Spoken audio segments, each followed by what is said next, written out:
What's up, everybody? Hello and welcome to episode number 258 of the VK Bros with Jason and Alex Von Cannell.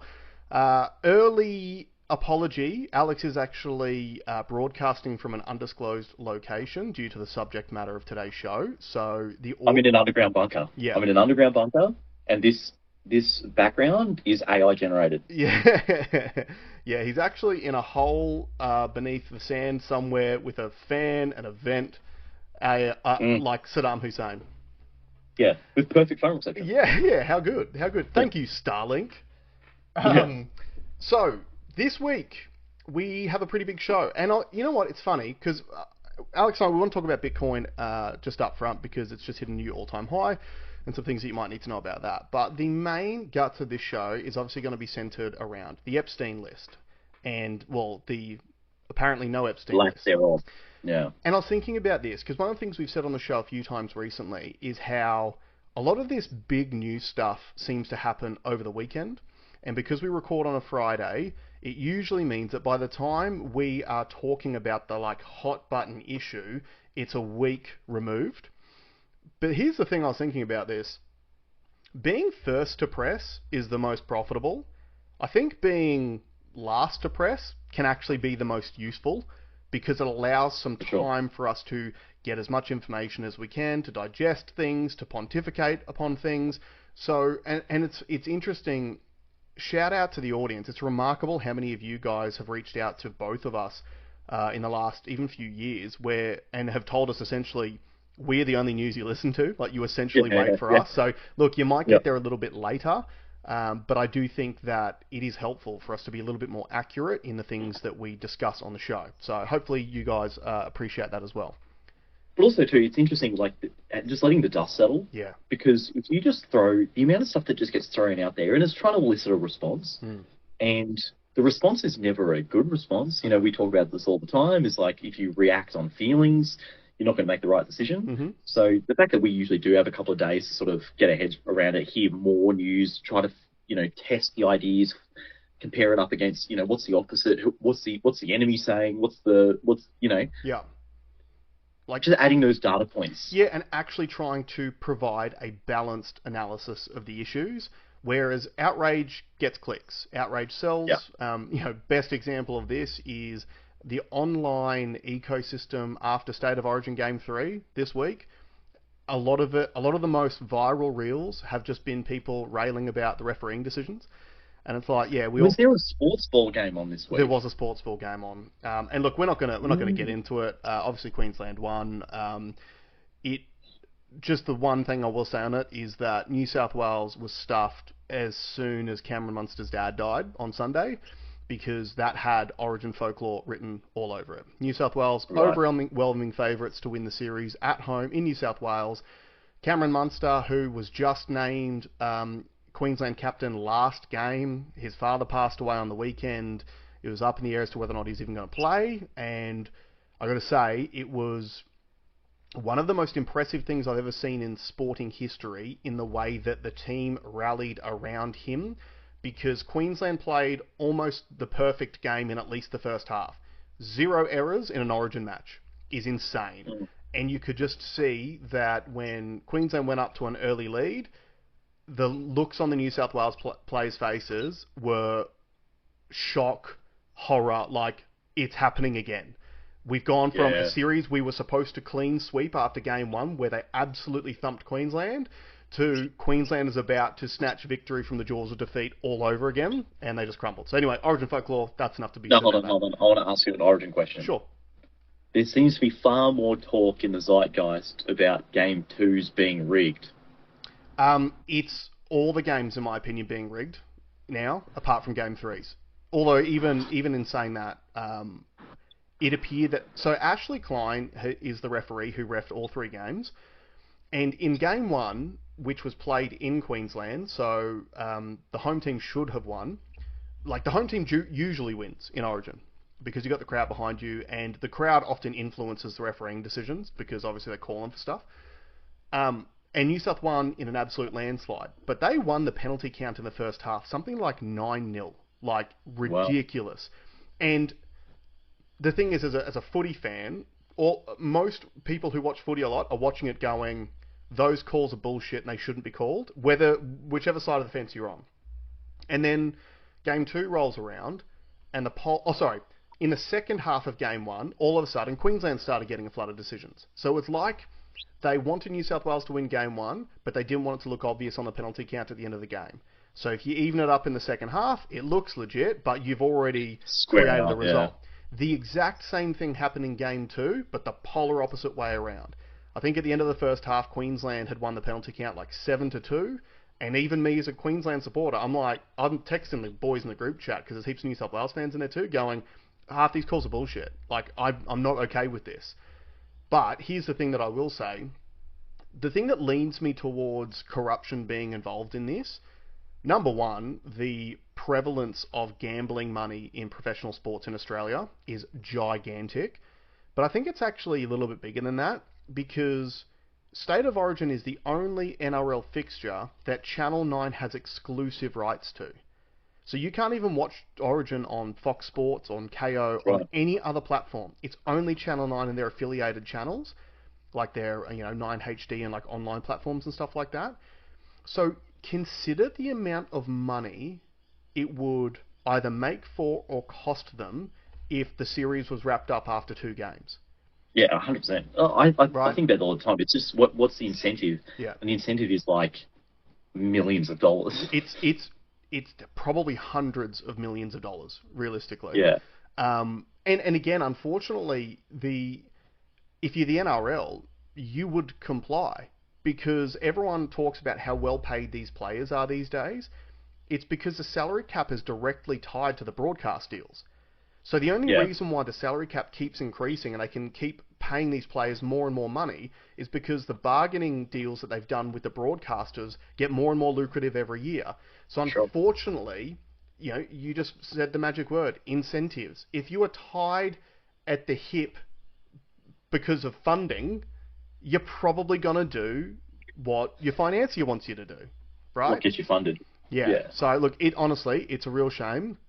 And people have been saying it for years, but this is the first year where I've actually heard ex-players come out and publicly say it as well. So look, it's disappointing to see, and I hope that it does get rectified. And look, I keep making... They can't rectify it. It'll never get rectified. It's impossible. Why would you? And how could you? Well, here's what will rectify it. If people start switching off because they think it's a fixed contest.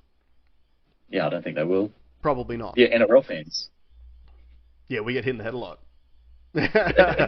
Anyway, let's move on, because we do have a really big show to get into today, and a lot of analysis on the Epstein stuff that you're probably not going to hear anywhere else. But we do want to start on Bitcoin. So Alex, take the stage. So it's very nice. It's Friday morning, or now Friday afternoon, but Friday morning it was nice to wake up to a new Bitcoin all-time high, and it was one of those. Face melts where you look at a green candle that's like this tall on your screen, and you're like, if you're running any of these like trading apps, PS, you know who you are if you're listening. We can talk about your app more if you like. Yeah. Okay. Shout out to you guys.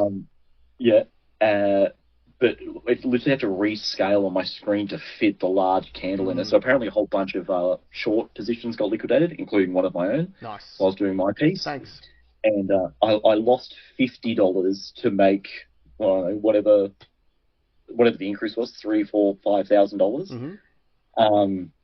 And now we're sitting in this other little sort of consolidation phase again, and then we'll see which way it goes. But it's another all-time high. Lots of nation states are talking about it. Lots of corporations are now talking about Bitcoin reserve strategies. Yeah. I'm having conversations with like local businesses to talk about it. So I'll paint a bit of a picture. If you're working in the motor trade, right? If you're a dealership and you're buying and selling cars, the yield that you now get off your floor plan, or whatever your stock value is, has reduced over the last 5 years. Correct. So your expenses went up, so you've squeezed your margins. You can only get so much more on top to increase your revenue before the customers stop buying. Yep. So what do you do to mitigate that? And this is the interesting concept to think about. When we were talking on this show, and I was talking to a lot of my business friends about how during COVID was a once in a generation event, and you need to do something constructive with the money. Yep. Don't like car dealerships were making more than they've ever made ever. Yep. Caravan joints are making more. Boats, anyone that was selling stuff because we're locked down in our own country, you needed to make that productive. Mm-hmm. Well, if you would have just put 10% of the margin away in Bitcoin, what's that worth? Well, I can tell you right now, because I'm looking at it.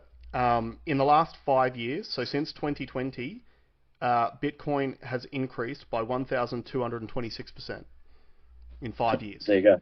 So, there you go. And I was looking at because I was like, hey, remember back into 2020 when we told you guys to buy Bitcoin? So I was criticizing, especially large franchise dealerships, because they weren't even investing in new staff to train them up to go from essentially checkout chicks, where it was the easiest job in the world, to going back to the way it normally is. They weren't even doing that. And they've spent all the money. Yeah. They've made none of the right moves. That's about as motor industry as it gets, though. It's just when the times are good, it's not even thought about like why, what are the reasons behind it being good? Like literally, you had this perfect storm of, like you were saying, everyone was locked in the country, so no one could go overseas traveling, but the government was handing out heaps of stimulus money, and there's only certain places that you could spend it. And they're trying to do all of these things to stimulate the economy, like instant asset write-offs and all of that sort of stuff. So literally the stage was set for retail businesses to absolutely thrive during that period, but you had to know that was not going to be forever. So like you make hay while the sun shines, and you should have been thinking ahead about what can I invest this money in to maximize my gain out of this once-in-a-lifetime situation, and none of them did it. Yeah, it's funny. I think I can't remember if I told you during the week. I thought of a great app idea, and the app idea is I want to get. I might actually get this built because I don't think it'd be too hard. I want a app that records the price of Bitcoin from a previous moment to today's moment. Mm-hmm. That I can compare up against text messages that I've sent to people to tell them to do it, and if they haven't, and show them how much they've lost. Yeah, it's called I Told You So. It's the I Told You So app. Yeah. I might actually get that. I might look into that. I think that's very achievable. When you're a Bitcoin millionaire, those are the sort of apps that you can create, because you can just throw the money at it and just stroke yourself. But I was at drinks last night and a guy who's been ultra successful in crypto. I mean, like billionaire, probably the richest person I've ever met in my life. And his words, there's some other people at the table that don't get it, don't understand it, aren't doing the work in it. Mm-hmm. And his line was, "It's only going to go up because the underlying asset's only going to go down." Correct. Yeah, like we know, and this is the thing we talk about almost every week on the show, inflation is deliberately built into the system because it makes the rich richer, and it deflates the value of the currency. So Bitcoin does not need to become more popular, does not need more users, even though it'll get it naturally over time anyway. It's literally just a hedge against inflation, which you know is happening, and deflating the currency that you use every single day. So yeah, it's a no-brainer, and I'm going to tell you another thing too. I've been seeing a lot of rhetoric, and we've covered it recently on the show too, about Gen Ys, millennials, Gen Zs, all bitching about boomers and housing. Bitcoin is your housing market. So if you are railing against the financial advantages that boomers had over you, and you are not buying Bitcoin, you are a retard. Just shut your mouth. Shut your stupid mouth. Because Bitcoin will go parabolic far faster than property prices did. And you don't have to pay any upkeep on the way. So Alex talks about this all the time. If you buy a property, It's not just the cost of the property, it's the interest on the loan, it's the rates, it's the insurance, it's the upkeep. It's all of it you have to pay along the way before you get to realize that gain down the track. With Bitcoin, there's none of that. None of it. It's a tiny fee when you first buy it, and that's it. And you just It's ride funny, the wave up. I spoke to another friend during the week. She's a big advocate for property, and she's looking for another one. And I was sort of saying, look, I'm not doing mortgages in Australia anymore. Like, I'm done with it. And she's like, oh yeah, but the market's so hot, and you know, it's income generating. Oh no, I said I'm just going to rent, and she's like, no, but rent's so expensive. And I said, how much is the stamp duty on the house you're looking at? She goes, 50 grand. Mm-hmm. It's a lot of rent. Yep. Yeah. It's a lot of rent. And who gets that 50 grand? The government. The government. Mm-hmm. What does the government do? Nothing. That's right. They'll give it to their mates. Yeah. Yeah, absolutely. So look, we said the same thing 5 years ago, and I'm going to say it again today. Bitcoin's hit an all-time high today, and one day, very soon, within the next few years, we'll be saying, I cannot believe I had the opportunity to buy Bitcoin at 177,000 Australian dollars. That was so cheap back then. I can't believe I missed out. You just have to start now. And the thing is, the best thing about Bitcoin, there's no gatekeepers. There's no, like, one of the things that I hate about the share market is that if you go on a trading platform, oftentimes, just to invest, you have to buy a minimum of $500 worth of the shares. So that is a block between you and being able to invest and start having your money work for you. There is none of that in Bitcoin. You can literally buy $1 a week if you want to. Just start. Set up an account. I can take your picture. Hold on. Look in the link below. We have a link to set up a CoinSpot account. Yes, it helps us out financially if you set up using that link. So if you want to support the show and you want to start your Bitcoin journey, click the link in the show notes. If you need more information on it, send us a message on Instagram. We can help you with some info to get yourself set up and get yourself started. But it's an absolute no-brainer for you and your family. So I have a share trading account as well, and I sold some shares I did quite well out of, and I wanted the money. So I sold them on Wednesday morning last week, and it took 2 days for them to settle in my cash account. Yep. And then it's obviously closed on the weekend, so you can't transfer your money out on the weekend. That's right. And I didn't get the money so then I finally, it became settled in my share trading account. I pushed the withdraw. That took 2 days. Yeah. So it was a week. It's a week. From sell. Yeah. Whereas crypto, it's click, click, click, send, done. Yeah, that's right. And 24 hours a day, 7 days a week. Yeah. That's how it should be. It's the internet age. Decentralized. So literally, it is the polar opposite of the story we are just about to cover. Like, the story we're about to cover is all about centralized control and how central figures use certain things to literally control people all over the world. Bitcoin is the polar opposite of that. But on that note too, it also means there is no tech support if you forget your keys to get in. So it's all about personal responsibility, but it's nothing to be scared of. Just do your own research, figure it out, be smart, and if you need help, reach out to the platform. 100%. All right. Let's move to Epstein. So this week, the Trump administration has, and everyone involved in it, has come out and done a complete 180 on the Epstein list.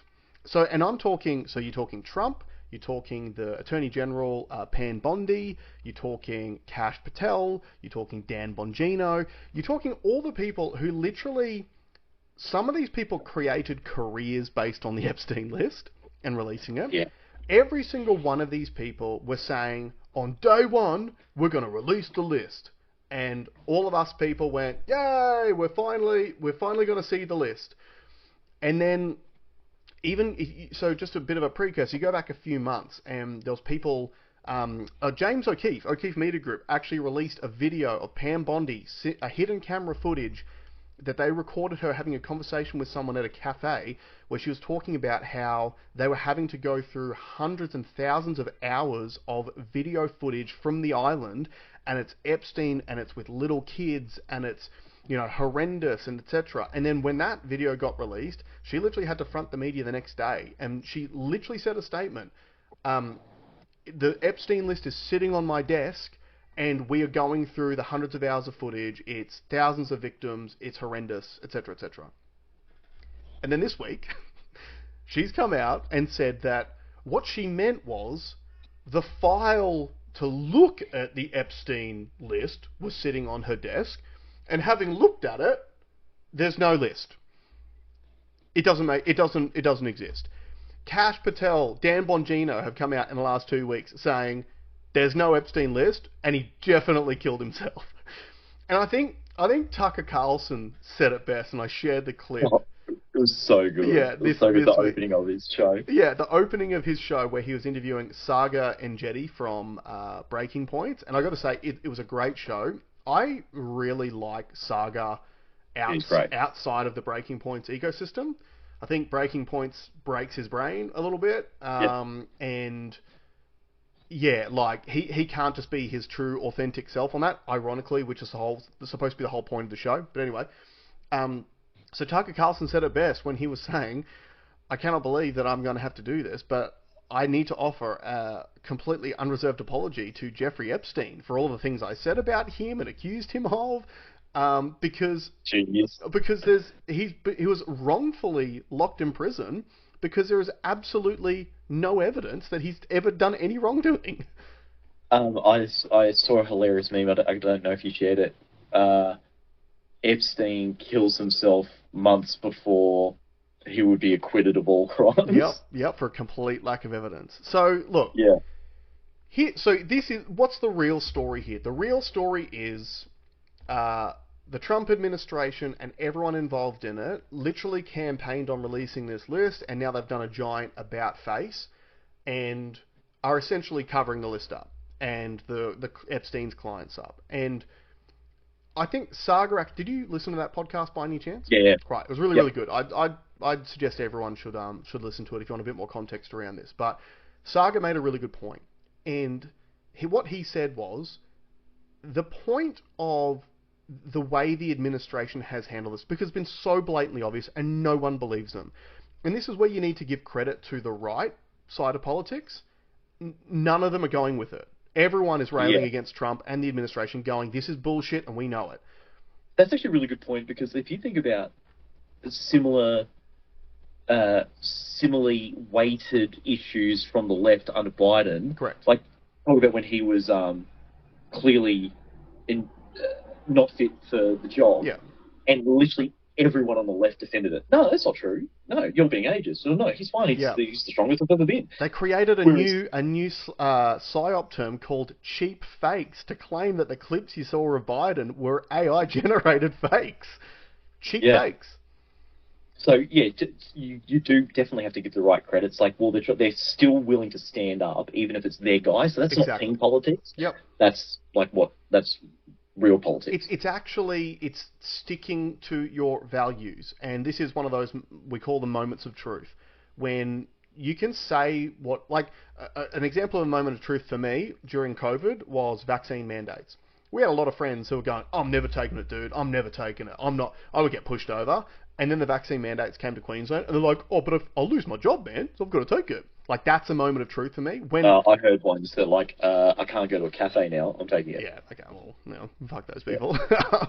But this was a moment of truth for people on the right for me, which was, are you actually, like, the right claims to be rational, data-based, doing the right thing, and not just slaves to ideology. They always accuse the left of being, blue no matter who, and irrational and emotional, and just they've got Trump derangement syndrome and all of those things. So I believe that most people who supported Trump and identify with the right of politics has at least passed the litmus test of, well, now they're trying to cover up the Epstein list, which they literally marketed their presidential campaign on, and everyone's calling bullshit on it. So credit where credit's due. But Saga said it best on that show, where he said that this cover-up, and because everyone's been commenting on about how blatantly sloppy it is as well, this is not for us. This is not for the people. This is sending a message to the people who would be implicated by the Epstein list, literally saying, it doesn't matter how ridiculous we look right now, we do not care, and we've got your back.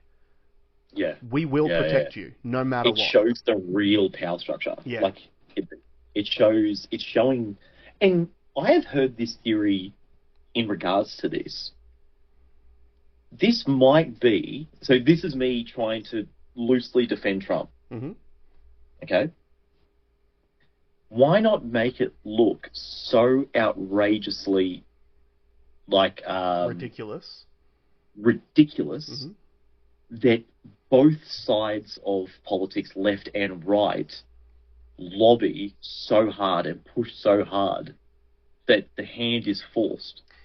Yeah, I've heard that as well. I don't agree with it. And the main reason why I don't agree with it is, if there was any a time that the left was going to get behind releasing the Epstein files, it would have been under Joe Biden, because they're all convinced that Trump's on it. So, Yeah. and if he was in it, you would have thought that maybe they would have released it during that. I've got two theories on this, and I'm probably 80-20 on those theories. Which one do you want to hear first? You choose. I'm gonna say the 20 first, and this is a wild theory that I don't think that I've heard anywhere else. The 20% of me is the entire Epstein story is fabricated. All of it is fabricated and has been deliberately put into the marketplace of ideas as a psyop, because in a way,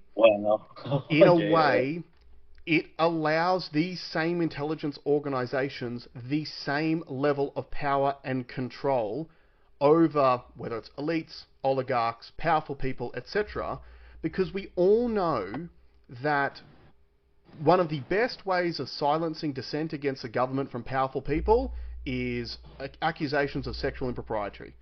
So, the most recent cases, things like Russell Brand, as soon as he has Rumble channel and speaking against the government, all of a sudden historical sex charges come up against him. The Tate brothers, sex trafficking, etc., when they're speaking against the regime. So the reason why... Julian Assange. Yep, Julian Assange, exactly. So in other words, if you put the Epstein story out into the public zeitgeist, you can link anyone you want to the story, and the public are more likely to believe it, because there has been so much conspiracy around what rich and powerful people have been doing for all of this time.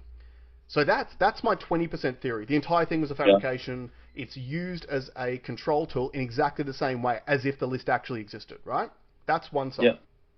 I'm 20% on that one. But that's how many red pills I've been swallowing over the last 5 years. This is the one I lean more towards. I think the Epstein list absolutely exists, and I think the Epstein list is the Ring of Power from Lord of the Rings.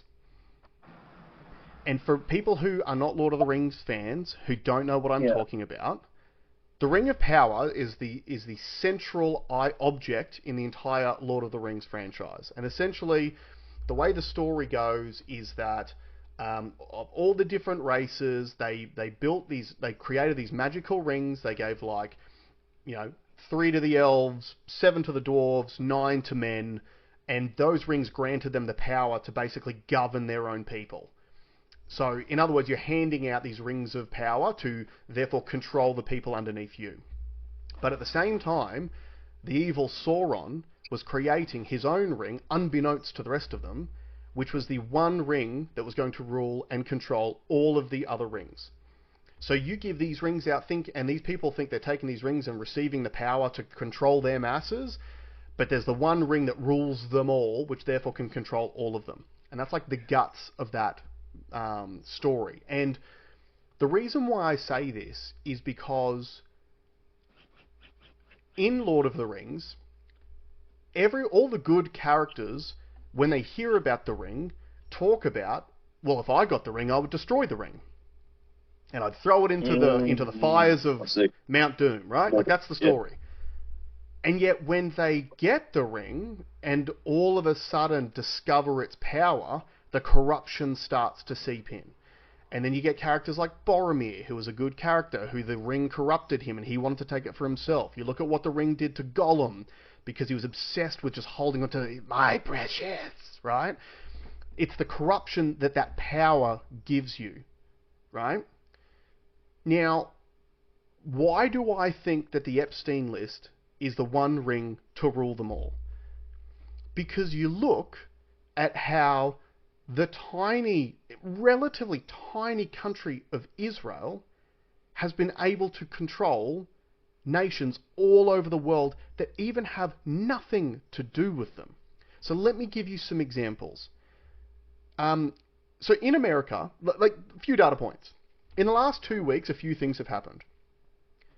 Epstein's basically been... They pretty much said that the reason why Epstein was in prison and the reason why Ghislaine Maxwell is in prison is because she harvested thousands of girls for his own usage, and that when they went through all of Epstein's laptops and computers and stuff, they just found thousands of hours of child porn that he downloaded from the internet for his own personal use. That's literally what they're trying to sell you, is that those two, basically, it was all just about Jeff.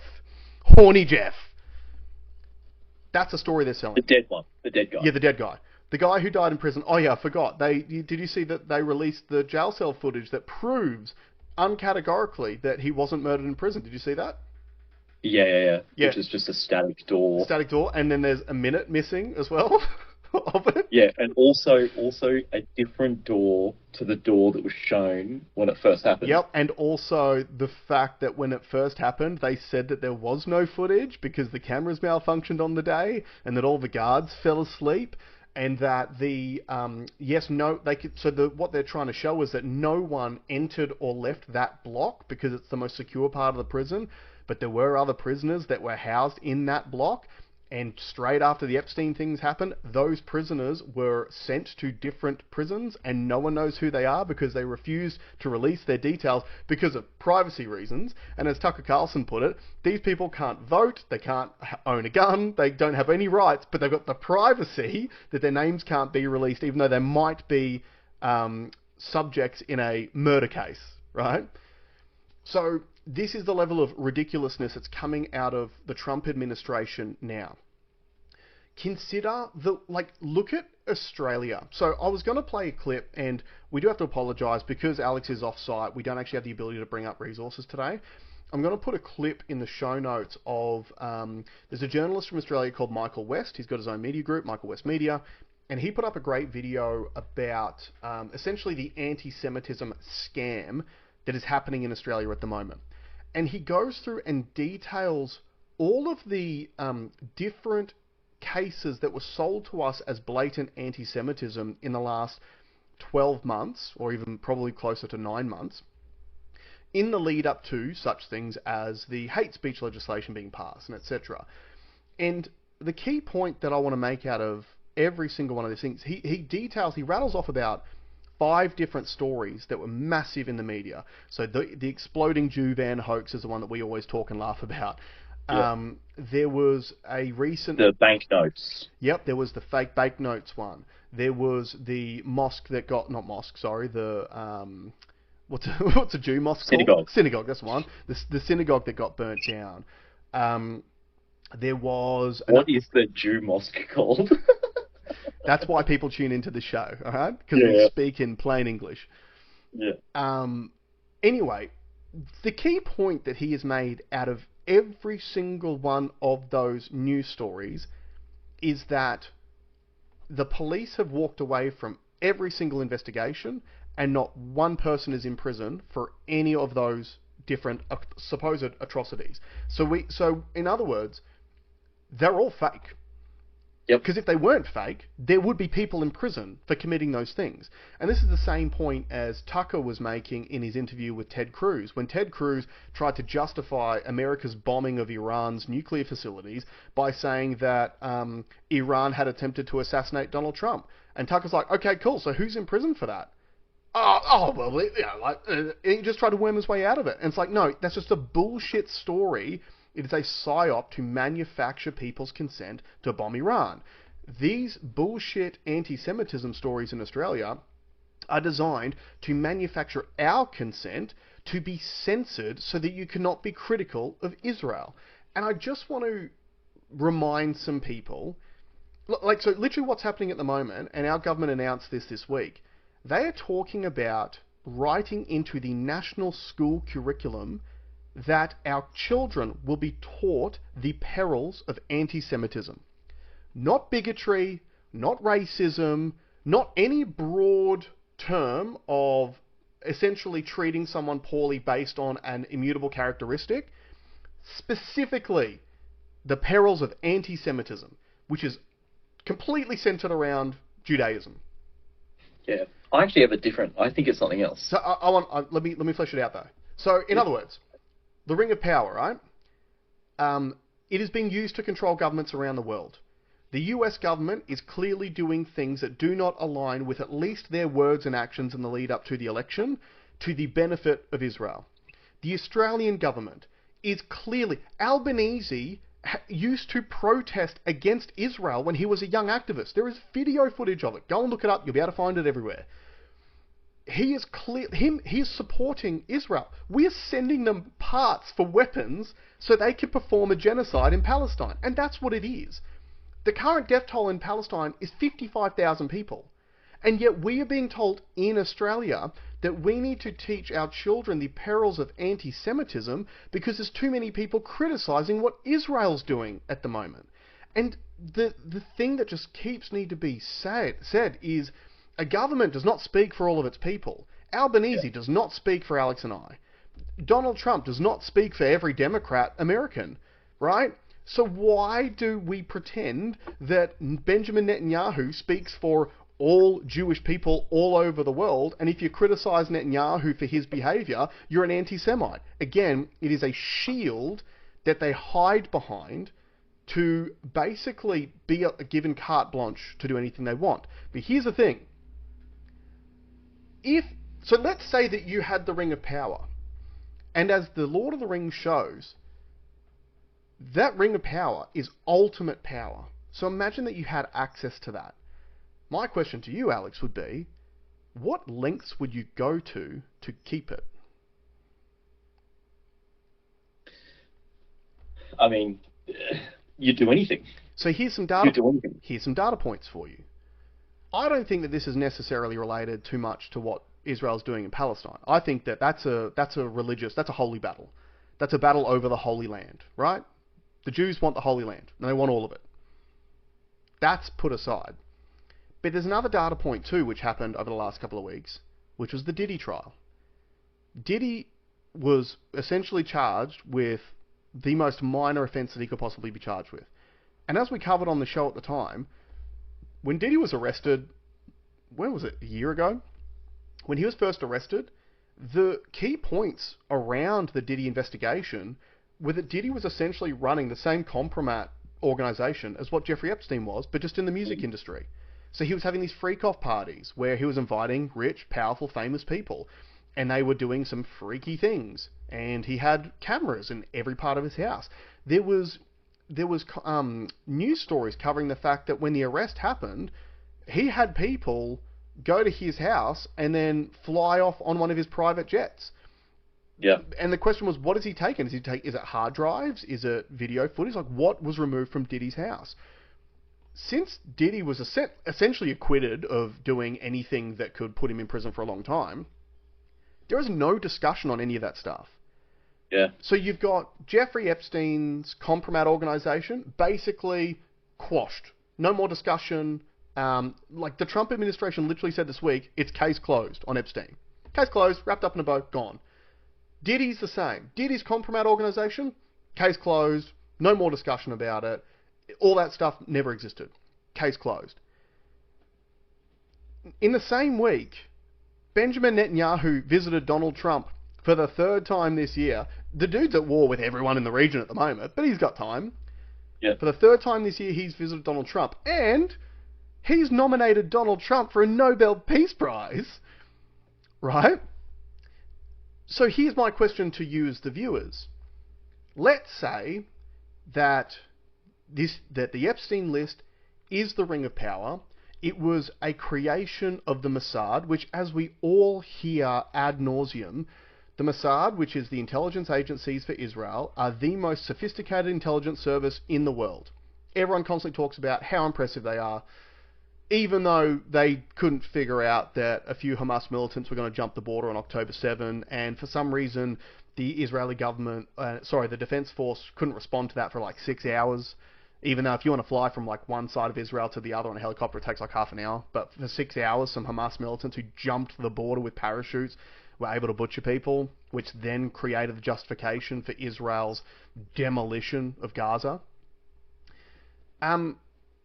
If I'm Benjamin Netanyahu, who had people literally rioting in the streets pre-October 7, calling for his head, his own people, because of corruption charges and etc., and you had access to the Ring of Power, do you think that he would be willing to attempt to drag the US into a nuclear conflict with Iran to protect that Ring of Power?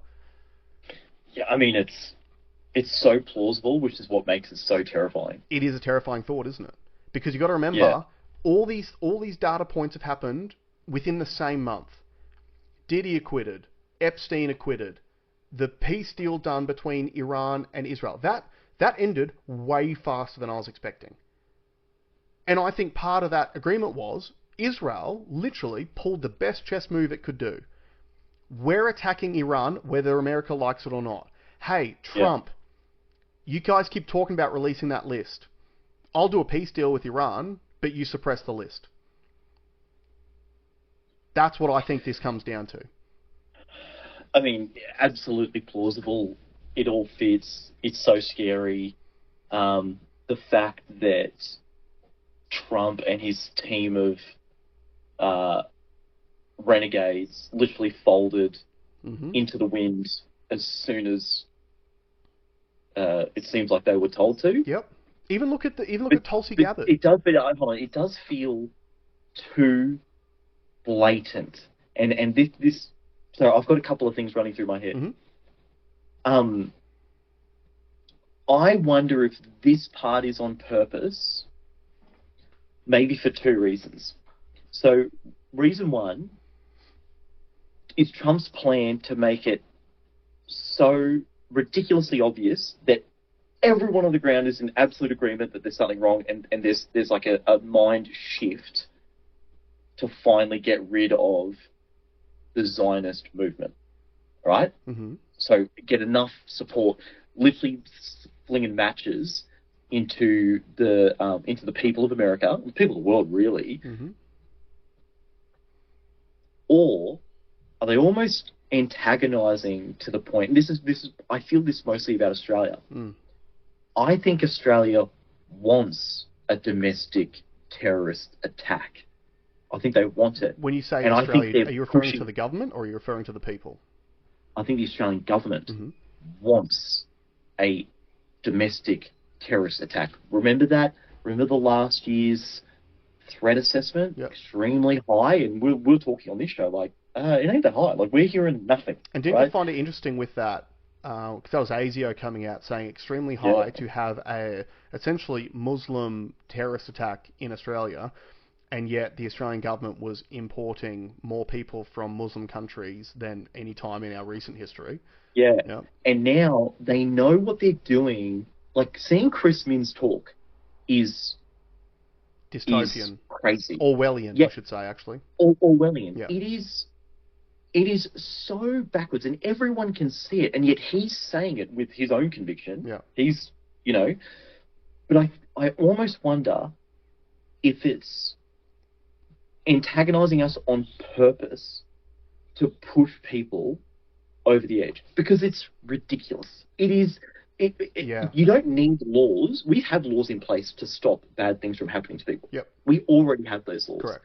But now you're saying you can't talk about one particular protected class. Yeah. Right? And I'd say in Australia, we don't really have that problem. We don't really do it. No. I don't know anyone who walks down the street and... Oh, actually, that was another one of those Jew incidents that Michael West talked about. The egging incident. So some girls got egged on the street, and the media immediately claimed it was an anti-Semitic attack. It turned Yeah, out that's right, it was a yeah. couple of teenage boys joyriding their parents' car, and the girls weren't even Jewish. And like, how the Yeah, fuck would they know? They were driving past, throwing eggs at people. So look, yeah. I agree with you to an extent, and They're picking money up off the ground. yeah.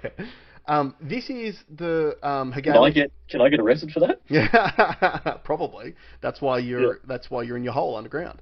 Yeah. I want to But grab. this is, you're right. I think an element of this is Hegelian dialectics. It's problem, reaction, solution. It's No, I think it's antagonize. worse than that. I think No, it's worse than that. I think it I is think it's worse lit. too, and I'll get to the second part of it.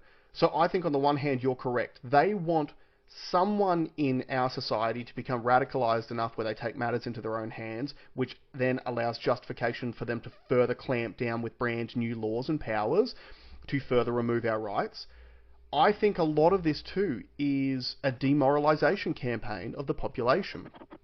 I think that COVID was the last example of this, where they literally demoralized entire populations around Western countries. America was the same as here. And I think what the elites who do run the world probably realized is a movement sprung out of COVID, a resistance movement. And it started gaining more and more steam. And a lot of that was on the back of Donald Trump's campaign for his presidential run. He was the hope that a lot of us, the people who believe the things that we believe, he was the hope that he was going to be the guy we were going to ride to the top, and we were going to finally tear down all of these organizations and unelected bureaucrats which have destroyed our freedoms. And the ultimate demoralization campaign can be when the guy that you think is going to be your hero Yeah, your takes hero. office, and you just you rug pull everyone, and you just Yeah. rip the foundation. And because then where do you turn to? And this is where we're at in Australia. Liberal is exactly the same as Labor now. Exactly the same. They do not differ Totally. at all.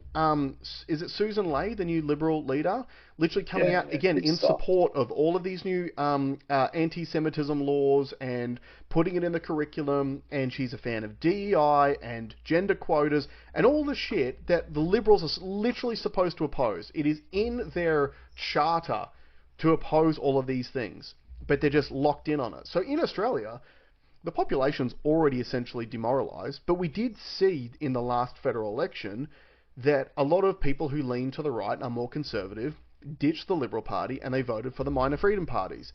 So I hope that that continues. You saw that in the UK in the last federal election as well, where the Tories, who are supposed to be the right-leaning party, who essentially do all the exact same things as the Labor government was doing, they got wrecked in the last federal election. And all of a sudden Reform is actually, which is the One Nation of the UK, they're actually up there as a potential favourite to win the next federal election, right? You're getting this new movement, a resistance movement coming out of the people. And I think that you're right. I think a lot of what the Donald Trump administration, it is so ridiculous, it's literally designed to demoralise the people. And Andrew Tate actually said it best. So Andrew Tate appeared on the PBD podcast months ago. And they're talking about the Epstein list. And Tate said it at the beginning. He said, you're never going to see the list. Because the people on the list are the rich, powerful, they're the oligarchs. And as a country, your goal is to keep your oligarchs happy so they stay in your country and they keep their wealth in the country. Because if you piss them off, they'll leave and they'll take all the money with them. So think about it from, if you're trying to run a country, who do you want to please? Do you want to please the oligarchs, or do you want to please essentially the brokies like us, who just have a bloodthirst for some sort of justice? And the majority of people don't even want to see the list because of any particularly good reasons. It's just a thing of, I hate the way my life is going and I want to see someone get their life ripped away from them. Like, it's the theatre of it which appeals to so many people. Yeah. So as a government, why would you appease those brokies? You just keep them broke, you control them anyway. You want to appease the rich people who are probably on the list in the first place. Because you need them. If they leave, your country's fucked. And all of your abilities to profiteer out of your political position leave with them. Yeah, I want to go back just quickly to the Ring of Power. Yep. Because the one part I think you've sort of missed is like what power does it bring? And I think we spoke about it on last week's show, but just how strong the Israeli intelligence service is, And we talked about Five Eyes. Was really designed so that countries can use other countries to tap into their own populace. Yep. It does make you think, though. I guess what marker are we going to put in time to decide whether our rationale is right or wrong? Dude, so what's the next step? But we're already seeing it. So to give you an example, as I said before, Israel is a small country of 9 million people situated in the middle of a region full of people that hate them. They get billions of dollars in funding from the US every single year for their protection. In Australia, we are literally talking about the rise of anti-Semitism because people are condemning the Israeli government for essentially conducting a genocide in a neighbouring country, a poor country of Palestine, where they've killed 55,000 people, the majority of which are civilians. They're not Hamas members, which is the claim, the justification for doing all these things. They are civilians. They're talking about teaching Australian kids about the Holocaust, because we all know Holocaust, bad. Killing 6 million Jewish people, bad. I agree with that. But at the same time, we are standing by while Israel completes its own Holocaust in Palestine. There's just less people there. But if you look at it as a percentage of the population, they're taking out a very large percentage of people right now. You look at like that's what I'm saying. We're already seeing it. You are seeing the control apparatus playing out before your very eyes. And it just shows you that, like, this is what leads me to believe that the Epstein list absolutely does exist. And I'm not saying that Trump's on it, but do you think that some of Trump's rich friends are on it and are probably picking up the phone going, fuck, dude, like, cover for me, bro? Like, I know Trump's on it. I know Trump's on it. There's enough footage of them together to know that he's on it. I don't think he would be embroiled in it. And I harken back, and for some reason, I cannot find that footage. For some reason. Him talking about, like, oh, he likes him young on there, like a bit of a strange guy. And then you can see, like, their relationship is then they don't talk anymore. Yeah. It's the people like, the Bill Gateses, the Bill Clintons, who kept going back after the fact. They knew that he was a bad guy, and after the conviction for child sex crimes. Yeah. And look, which would be untrue then, right? Well, of course, like they should all be. Well, he should be acquitted. Although, no, sorry, he was convicted of that, but he just got given a sweetheart deal at the time because was it Alan Dulles, I think, was the prosecutor who came out after the fact and literally said that he was told to go easy on Epstein because he was an intelligence asset. Like, people have been saying this stuff literally for years. So, I mean, look at Kanye. Right? What did Kanye do? Went full Nazi, right? Full anti-Jew. Everyone knows his recent song. But when Kanye first came out years ago talking about how the Jews control the music industry and the banks and etc., what did they do to Kanye? They debanked him. They removed his ability to earn money. Like, Adidas dropped him. Like, so... The Jew stuff. They took the Jew stuff. All the Jew stuff he was saying the Jews were doing got done to him as soon as he criticised the Jews. And that's, again, one of those things where it's so blatant that it's like, it sends a message. It's a chilling effect. And it's like, in our country, we're literally saying, you can't even say these things, or because we're creating new laws against you being able to verbalise things which you can clearly see with your eyes. And that's that Orwellian term. Like... the state wanted you to disregard your eyes and your ears. Like, it was their final, most essential command. We are experiencing the effects of the Ring of Power right now, everywhere. And, like, look at Australia. We have nothing to do with Israel. Absolute nothing to do with them. But we're talking about new laws. We are not condemning them for bombing the shit out of Palestine.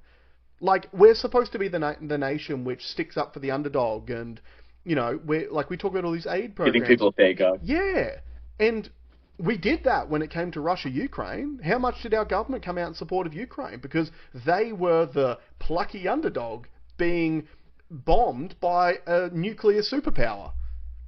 And now there's a plucky underdog called Palestine being bombed by a nuclear superpower, who, by the way, remember, isn't supposed to have nukes, pretends they don't have nukes, everyone knows they have nukes, and no one touches them. That's the ring of power. We're seeing it. And, again, the most terrifying thing about this, for me, is I look at Iran. The most logical thing that the Iranian regime can do right now is to create a nuclear weapon as quickly as they possibly can. It is the most logical thing to do. Because do you know who has a nuclear weapon who doesn't get fucked with anymore? Kim Jong. Kim Jong-un. Right? Yeah, Saga saying it on Tucker, that was the best part about it. We said, it's correct. Is he now the most vindicated man in history? Mm-hmm. Because Kim Jong-un is going to, he is going to die of old age in his bed. Yep, because whereas they made the decision. Whereas predecessors, everyone that gave up their nukes, yep, got molested in the streets. Yep, Muammar Gaddafi was the best example. He agreed to give up his nuclear program. He disarmed himself, and then what happened to him? He literally got sodomized in the street as they took his country from him. Like, and this is a thing, right? So if the justification for the attacks on Iran's nuclear sites was Iran cannot have a nuclear weapon, guess what, guys? The most rational thing for, like, this is game theory. I'm not saying they should do this from an ethical standpoint or whatever, before anyone gives me criticism about it. Me being a chess player and a gamer, in game theory, the most logical thing that the Iranian regime could do right now is to get their hands on a nuclear weapon as quickly as they possibly can. And Russia has already come out and said, hey, you might have bombed their nuclear sites. Well, guess what? They've got allies, we've got nukes, and we're actually considering giving them some of our nukes. Because just as America wants to protect their ally in the region and in Israel, well, Russia has a vested interest in their relationship with Iran. So why wouldn't they protect them? So yeah, you might have bombed their nuclear program. You know what? Maybe they were thinking about making a nuke in secret. Maybe. Just like Israel has.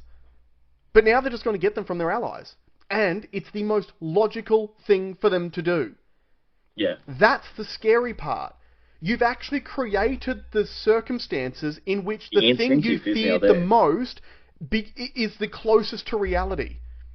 That's the dumb thing. And that's the thing that is terrifying because, but in a way, it's probably a good thing.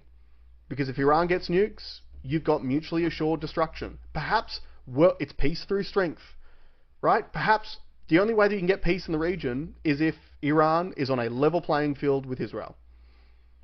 Or we're all leveled and then it doesn't matter anymore. Which is one of the best reasons to live in Australia because we are too far away from all of it at the moment.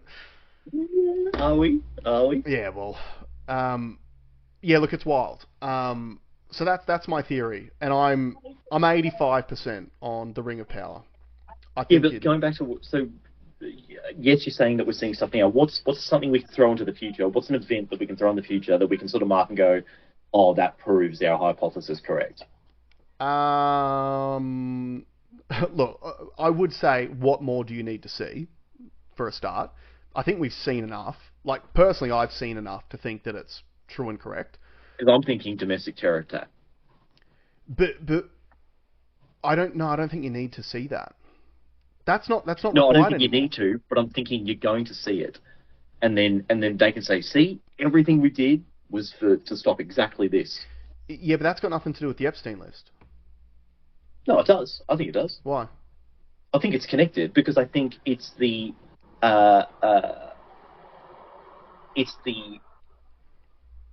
person who's pushing their weight around with the Epstein list is getting what they want in more control and power through their spy network. Yeah, but the person more access. But the person Sauron in this story is not the US administration. I'm not saying it's the Israeli government. I agree. There is no benefit to the Israeli government for more laws to be put on Americans, unless it's just anti-Semitism laws. I'm not saying there. I'm saying here. I'm saying here. Or no, here or America. But no, they absolutely do. No, they do because you go have a domestic attack there. There's Patriot Act 2.0.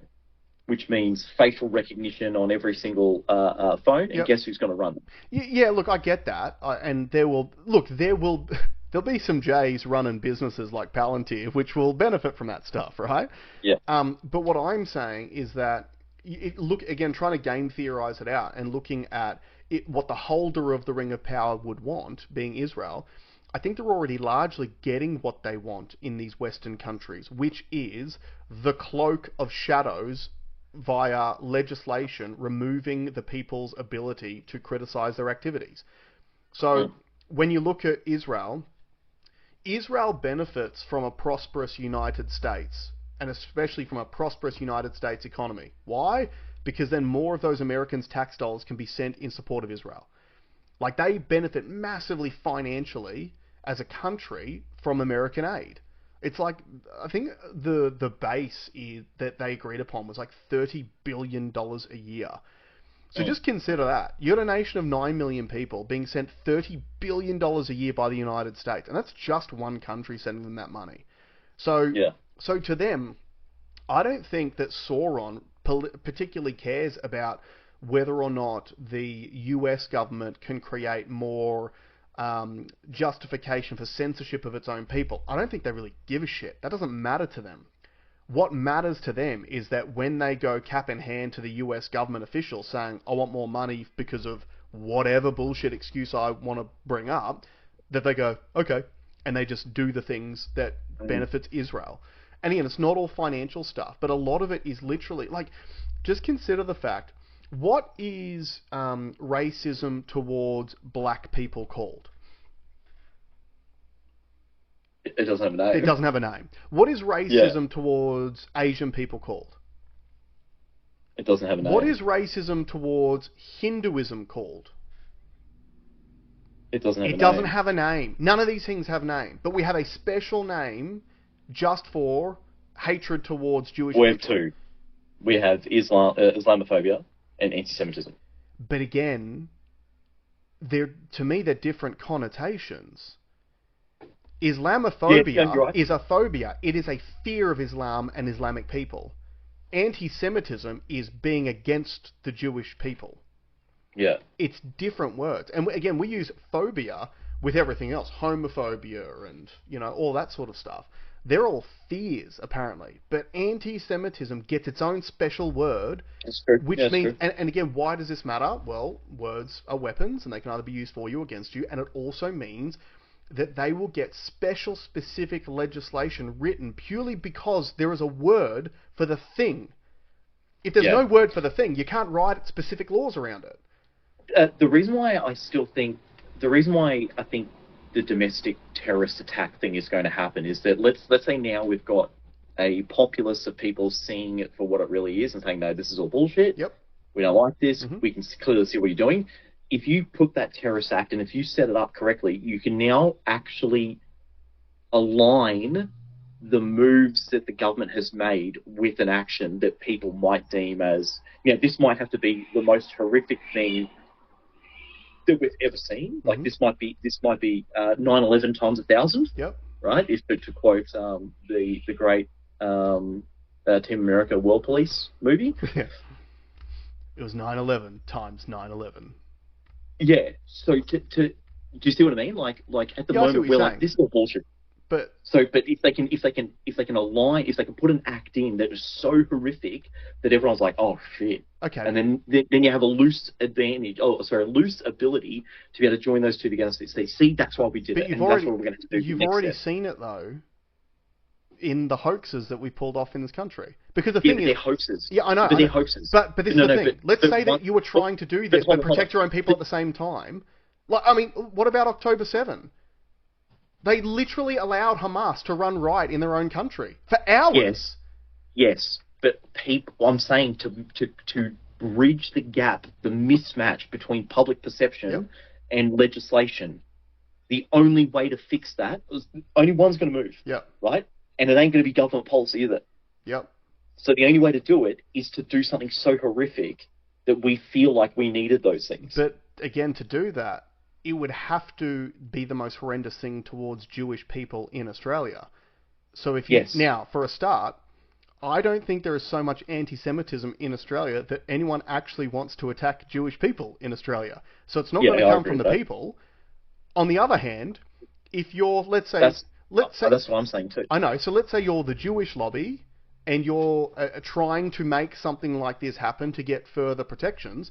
You don't actually want to attack any of the Jews in the country, which is why we've gotten these bullshit hoaxes so far. No. We burnt down synagogues with no one in them. Yeah. I think you're missing it. I'm saying they'll do something actually horrific against themselves. They've proven this before. 9/11 was that. 9/11, they were willing to sacrifice 3,500 people to push those things through. Mm-hmm. So I agree with you. Everything up to this point is fake. Mm-hmm. And the fake has created that mismatch because we can all see it's fake. Mm-hmm. They're going to actually have to do something horrific.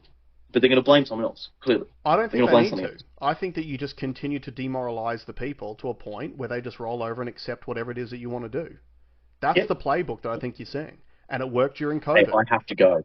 Yeah, that's all good. That's all good. Well, let's leave it there. So, look, what do you guys think? Let us know in the comments below. Actually, don't, because you'll get censored. You'll get put on a list. Yeah, just text us. Yeah, you might end up with a charred body inside a synagogue that catches on fire sometime soon as well. That's why I'm in the bunker. Yeah, shout out to Alex in the bunker. Thanks very much for joining us, guys, and we will see you next week.